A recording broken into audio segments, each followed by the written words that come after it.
Well, student protesters have interrupted the live broadcast of the ABC's Q&A program last night, angry over proposed education cuts expected in next week's budget. Charles Croucher joins us now live. And Charles, the Education Minister, wow, Christopher Pyne, found himself in the firing line. He certainly did, Davina. Good morning to you. Look, according to the ABC, last night's crowd was made up of 47% coalition supporters, and if that's true, it was the minority making the noise.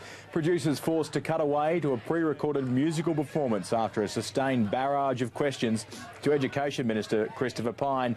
It ended with chanting and the unveiling of a banner in the camera arc of the main set. Now, the show resumed some 3 minutes later. Security had removed the group, and while the minister laughed off that disruption, there'll be less laughter this morning regarding the latest Newspoll. The coalition now trailing Labor on a two-party preferred basis. They're trailing 53 to 47. That's an 8-point swing from the last Newspoll.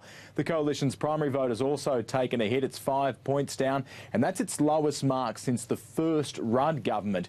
But importantly, those votes haven't gone across to Labor, suggesting it's not all good news for the opposition. Similarly, when Bill Shorten's numbers as preferred Prime Minister are up, he still trails Tony Abbott, but that is the closest the two leaders have been since Mr Shorten took over. Coalition members say they're not surprised by the numbers following all the talk of a tough budget and the potential debt tax. Now, whilst the government insists they are playing the long game with the polls, the opposition leader is honing his attacks on that debt tax and what he says would be a broken promise. Here's Bill Shorten in Adelaide this morning.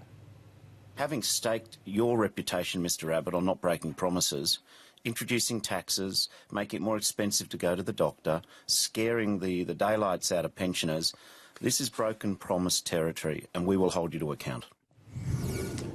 Davina, Mr Shorten will continue his tax in Adelaide today. He's spending quite a bit of time there as the government insists they're still honing the final details of the budget. 1 week to go. Just going to say that 1 week, a long week to go. Charles, thank you.